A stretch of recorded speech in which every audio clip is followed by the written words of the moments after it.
Hey guys, week 43 in reef keeping, Dave's Nano tanks.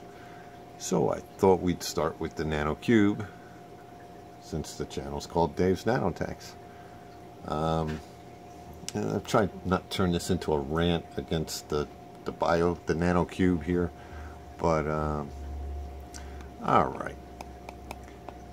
Notice that the water level is below the frame here. Now, normally I use this add-on piece here, which is an overflow that goes over that piece right back there. Alright, it does a couple of things. It gives you good surface skimming of the water. Most of your nasty stuff in the water is going to float, so it removes that.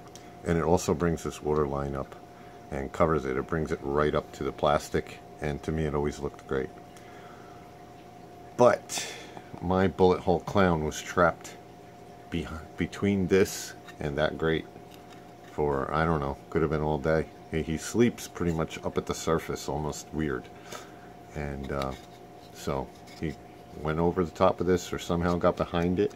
I even kept netting in here, that green netting I use for everything, and somehow he still got behind it.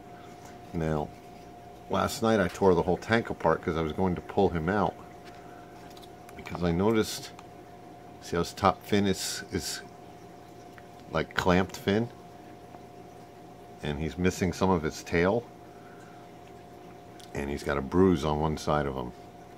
Now, I thought it might be a disease or something from stress. I think he just had a bad day and got pretty beat up trying to get out of here and the whole thing.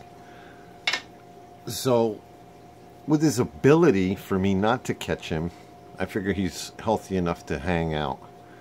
If, God forbid, he's got Brook or something like that, well, from what I know about that, all 5 of these clownfish are goners. If he has it already, then it's in the tank. I'm hoping he's just kind of beat up and he'll get better. So we'll keep an eye on him. He's eating, and we'll feed him. Other than that, the other thing with the tank is I'm getting a lot of bubble algae. I mean, a lot. And I'm not going to blame that I'm running this tank stock. Just really no way to export nutrients without a protein skimmer. See all the bubble algae, especially on this one flat rock? Now, I have 2 different types of macro algae in there. I've got the dragon's breath, and I even throw Chaeto in the corner. I use the Chaeto to move it back and forth. I have 3 or 4 pieces that I keep. I move them between the tanks to keep the biodiversity. In other words, I get a lot of copepods in the sump in the 55. So I'll swap out the Chaeto, and that puts my copepods, amphipods, in this tank. Also, I have a second piece of dragon's breath in here, because I don't know if you can notice, some of the leaves have coralline algae on them, and it seems to clear up in here, whereas in the sump in the other system it almost gets covered with the coralline algae. So I'm working on that, and that hasn't happened just since the miracle mud. It was happening before that, so I can't blame the miracle mud, and I still have no problem with the miracle mud. Other than that, the bubble tip moved since I changed the rocks around last night. He's got a good foothold between 2 rocks. The zoanthids are just doing super. I mean, everything in here is just always doing great. They're not difficult, zoanthids. I have difficulty with zoanthids in my 75. I shouldn't say they're not difficult, but they're happy in here. Clove polyps are great. And I got all kinds of rogue mushrooms and stuff in here. And the green one on the bottom. This rock is full of mushrooms. And everything does well in here. I did find a piece of Aptasia, and I went to the pet store and got a new peppermint shrimp. Since I lent my other one out to Reefing with O, I didn't lend it out to him. I gave it to him. I thought I was all done with Aptasia, but moving the rocks around, I found some more. So let me see. Well, there's no Aptasia here, 24 hours. It was only one or two pieces, but I'm not seeing them. So, peppermint shrimp for Aptasia.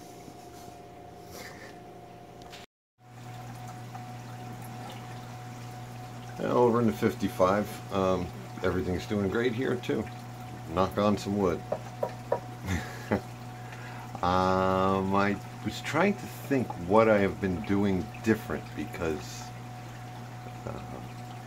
I feel that the tank's really been doing a lot better the last couple of weeks. Now, I did do Miracle Mud. I only did 2 pounds in the sump. But another thing I started doing that I didn't even think of, because I only use an RO Buddy, it's only got 2 chambers of RO and 1 DI resin cartridge. So it's not a really thorough RO-DI unit. Because that's all I'm using, I started to think about chlorine, or more importantly chloramine, and whether I was removing it or not. So instead of buying a chlorine test kit and trying to figure it all out, I just started putting water conditioner in my RO-DI water once I was done, in the buckets. And that's supposed to bind or remove the chloramine.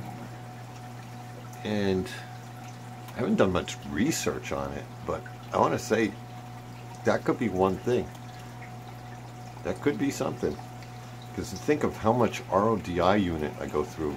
I mean, auto top-off water I go through in a week in the summer with a fan blowing on the sump to keep the temperature down. And it's a lot. So that would be battling against anything good in your tank, is having that chlorine go in there. So, hey, and the lights go out. Isn't that something? So, I'm getting great color. Trumpet coral has a few more heads. The other day we were on the live stream, I couldn't find this hammer. It got knocked into the, I don't even know where. I had to dig it out from behind the rocks. And the colors on these clove polyps are awesome.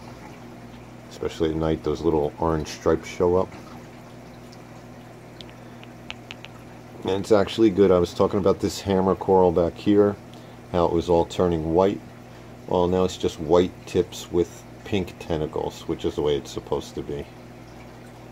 And remember the Julian Sprung Golden Gorgonian that I got at Reefapalooza?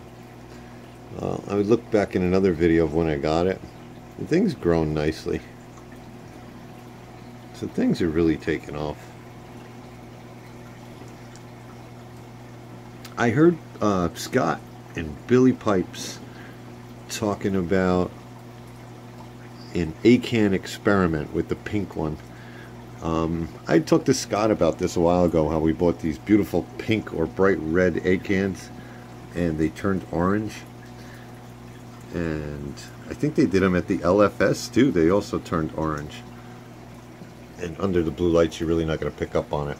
But that was bright red, and now it's definitely more of a rusty orange color, that ACAN there. So I picked up another pink one. So I didn't know it, but I might be doing the ACAN challenge with those guys. I don't know exactly what they were talking about, but that's pretty cool. Let's see. Where's the Jedi? There's the Jedi. It's even grown a little bit since last week, I think. This is also a Jedi Mind Trick frag, and how boring is that? So, it was in a different place in the tank. I moved it onto the same piece of Tonga branch as the one that's doing well. And maybe I'll get them both going. Alright, let's see, we'll go down to the sump. Okay, down here in the sump, and you may already know, I joined the UFO club. Bought a UFO.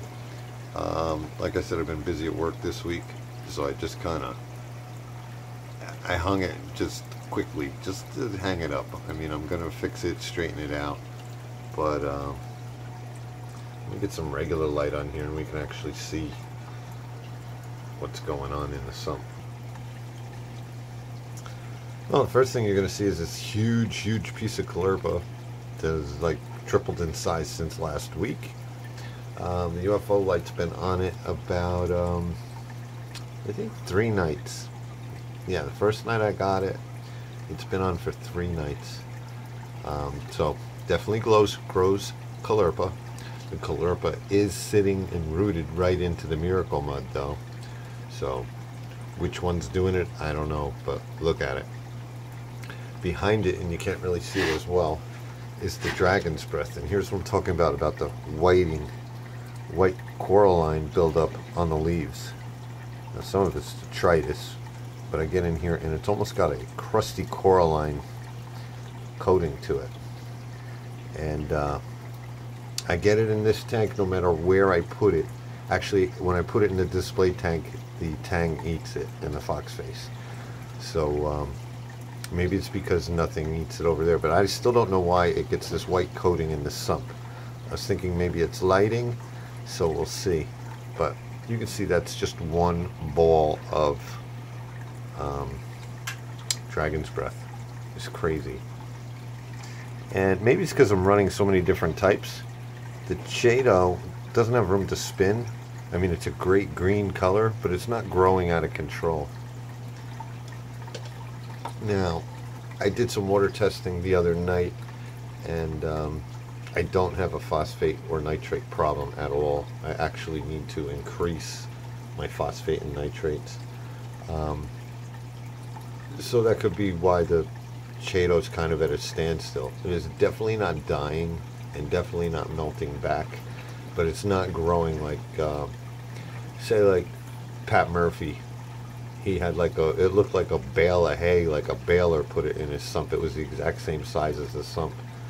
So I'm not getting that kind of growth, but it's only been 3 nights with this light, so we'll see.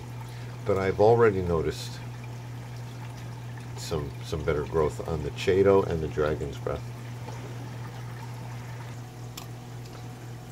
And this is in the 20 high sump.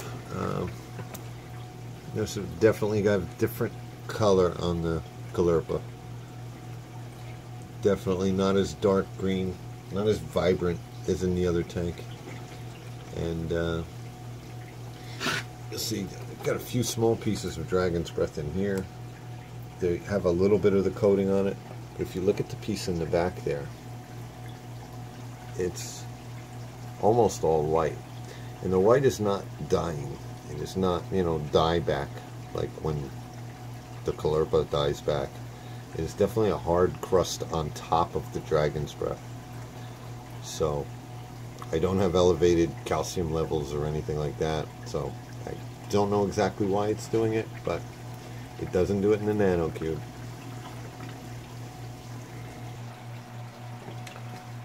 So guys, once again, thanks for watching. Like and comment if you want. I hope you're all subscribed, and I hope you don't mind my babbling on with zero editing, but it's a busy week. I wanted to get a video out. I enjoy looking back at the videos as much as you guys may enjoy watching them, because I get to see the growth that I'm having. You look at your tank every day, you don't notice it. So good night and have a great week.